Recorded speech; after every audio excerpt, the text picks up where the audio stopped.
Okay, welcome back. This is Mr. Hassan's Maths channel, and now I'm answering question number 11 from the exercise 7B from the Mechanics M1 textbook from Pearson's Edexcel.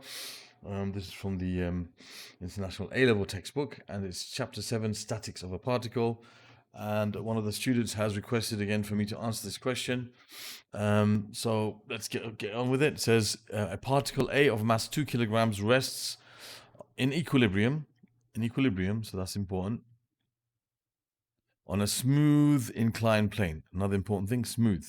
Smooth, there's no friction acting on the particle on the plane.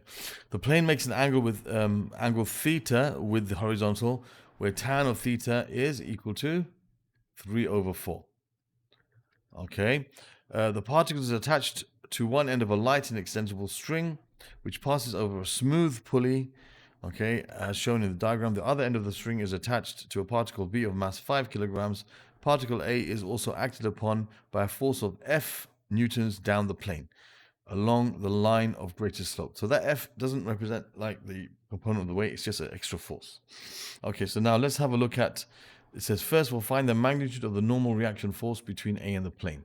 Okay, so I've got this diagram, I'm just making the a bit bigger, the diagram, so I can show the forces involved. So let's look at A. All right, so we're looking at the particle A. Now the forces acting upon the particle A are its weight. That acts vertically downwards, and it has a mass of 2 kilograms, so that's 2g newtons acting down. Okay, then you have the reaction force, because it's in contact with the surface, acting perpendicular to the surface. So that's, I'm going to call that R. That's R newtons acting vertically or perpendicular to the plane. And then, of course, you've got the tension in this string, which is acting in this direction, which is parallel to the plane, acting upwards, because that will be kind of having the effect of having an upwards direction along the plane for this. So we know that this thing is in equilibrium. We also have some forces acting on B, which I'll draw on there now as well. So we have its weight. Now B is of mass 5 kilograms, so that's 5g newtons acting this way. And the only forces acting on this, apart from that weight, is the tension, which is going to be acting upwards. Now this thing is in equilibrium, there's no acceleration, everything is not moving. We've got to find the magnitude of the normal reaction force between A and the plane. So what I'm going to do is I'm going to take the force, which is the weight, and I'm going to write down its component acting perpendicular to the plane, which is going to be in this direction here, and also the one acting parallel to the plane, which will be acting down here, which is separate from the F. Okay, so this angle is theta here. Okay, this angle is theta, that means this angle is theta, right? That's how they work in inclined planes. And I have a few videos where I explain why this angle is theta. Okay, so do with this big triangle being similar to this small triangle. Okay, and both of them having an angle of 90. Okay, and both of them sharing this angle, so that means that third angle must be the same. Okay, so if you look at some of the other videos I've talked about inclined planes, you will see how I've gone in detail showing you why this is theta. Okay, so this is theta degree, same as that. Now what we can do is we can resolve this 2g newtons in the direction perpendicular to the plane. That will be 2g times cosine theta newtons. All right, because you have to resolve it going towards the angle given, into the angle given.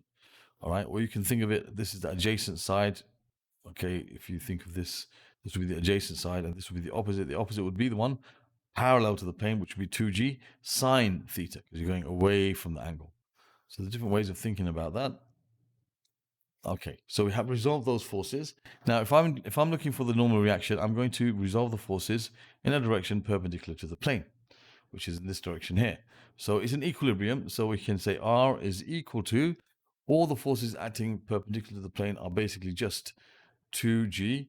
Okay, so I'm considering, by the way, I'm considering only particle A. Okay, and just A. I'm just looking at the particle A alone. I'm not considering any other particle, just A. So the forces acting perpendicular to the plane on A would be R newtons, and also 2g times cosine theta newtons. 2g times cosine theta newtons. This force resolved in that direction perpendicular to the plane. And that's all there is there. There's nothing else. So I don't know why this question is actually worth 5 marks, but it is anyway, no problem. We'll take them. But we got to find what cosine theta is. Now, one of the things that students do in a question like this, they find the value of theta by doing inverse tan or 3/4, and then they find the value of cosine of the angle. And sometimes, they round the angles and they don't get an exact answer. The way the question is worded, it kind of like sets it up for you to use exact value. So, for example, if this is theta and this was a right angle triangle, then the tan of theta would be the opposite over the adjacent, which means the hypotenuse of this triangle would be 5. 3 squared plus 4 squared gives you 5 squared. Pythagoras theorem, right? So therefore, we can say that the sine of theta is the opposite over the hypotenuse, 3/5, and the cosine of theta is the adjacent over the hypotenuse, which is 4/5. So we can just replace cosine theta with 4/5 instead of finding the angle, then finding the cosine of the angle. This is way easier. So you have 2 times g times, instead of cosine theta, 4/5, which gives you 8/5g newtons. Now you can leave your answer in this form if you wish to. There's no problem. Okay, you can leave it in that form. There's no problem whatsoever with that. However, if you want to give the answer in decimal form, you can. You can do 8/5, and instead of g, put times 9.8, and then because we use g, we can leave our answer as 16 or 15.7. So you can write it. This gives you 15.68 newtons.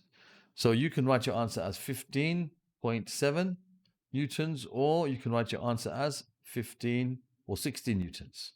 2SF or 3SF. Because we use G, you can give your answer to 2SF. Okay, so in the end, what would be acceptable answers would be this one and this one, or even this one. I prefer to leave it like this if I can. 8/5g newton. So there's the answer to question part A. And I don't know why it's worth 5 marks, because we didn't really do that much there, although I suppose we did resolve forces and we worked out the angles and stuff, but it just doesn't seem like such a big deal to give you 5 marks. But anyway, we'll take those marks if that's what they're giving. And then it says part B, it says find the value of F. So now we have to concentrate on the particle on the other side. Whoops. Okay, we've got to concentrate on the particle on this side, which is particle A. So now we've got to consider A. Sorry, now we've got to consider the particle, A. Okay, we've got to consider A. We're still considering A before, but let's consider A again. And we're going to now look at the forces acting parallel to the plane, because F is parallel to the plane. So now we've got to consider those forces acting parallel to the plane. So we can see we have here what are parallel to the plane. If we resolve them up the plane, again, it's an equilibrium. So the forces acting up the plane and down the plane are equal. Up the plane is T, and that's equal to what's down the plane, which is F, which is, those are both parallel to the plane, so no need to resolve them. But then we have this 2g, the weight, which you can resolve parallel to the plane, so you go away from the angle, as we said before. So that's 2g times sine of theta. Now the issue here now is we have T, which is unknown. We have to find F. T is unknown. However, if we consider B, if we consider the particle B, okay, we can find what the tension in the string is, and that's pretty easy, because the only forces acting on B are the tension up and the weight down, and it's an equilibrium, so we can say T must be equal to 5g. All right, so T is 5g newtons.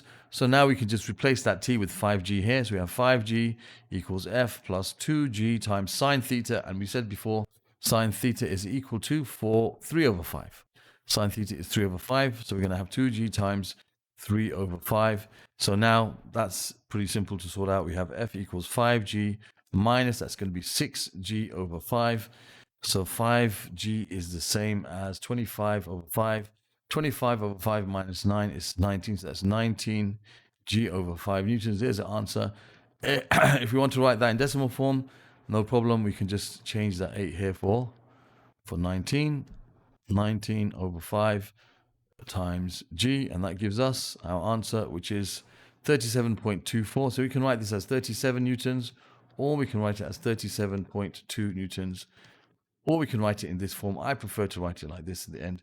All of these would be considered correct answers.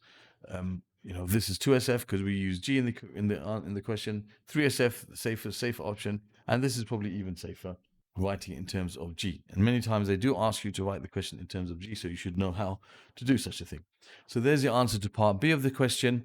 Again, not too difficult. You have to just find what T is first. And then for part C, state how you have used the fact that the pulley is smooth in your calculations.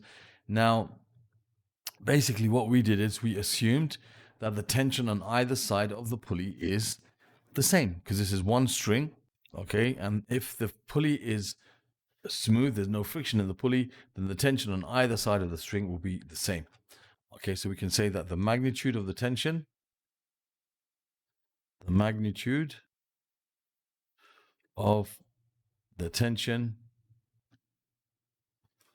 on either side of the pulley has the same magnitude.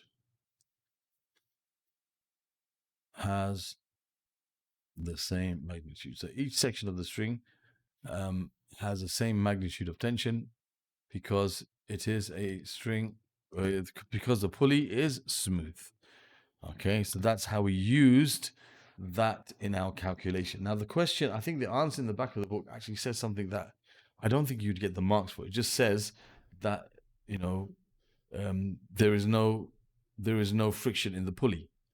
Okay, and that's not how you have used that in your calculation. Right? If you look at the mark schemes of the papers, they don't accept that. They want you to write down what thing that you did in your calculations, okay, which directly relate to this fact. Okay, and that was if the pulley is smooth, then the tension on either side of it will have the same magnitude. Okay, so that's what you should write down. I'm not sure if that's been corrected in the solution bank, because many things have been corrected in the solution bank. I didn't check that, but be aware of that. Don't just say that the pulley is smooth. The pulley doesn't have any friction. Smooth means no friction. No, that's not what they're looking for. They're saying, how have you used that fact in your calculations? So you mentioned that I took the tension, okay, on either side of the pulley as the same magnitude. So the tension on either side was the same. That's what we took. And that was 5 newtons. That was 5 G-newtons. That was also 5 G-newtons because the pulley is smooth. They both have the same magnitude. So that's what we did there. So that answers question number 11 from this book. I hope that was clear. Other questions from this particular chapter of the book can be found in the playlist that will appear over here. This is Statics of a Particle, chapter 7 from the Edexcel International A-Level M1 book. Other questions from Statics of M1 in general can be found in the playlist that will appear in this bottom corner here. You can subscribe to my channel by clicking on this link if you haven't already done so. And you'll be able to see a link here for a video explaining how to use my channel to find things that you are interested in looking at in a quick way. Thank you for watching and see you soon.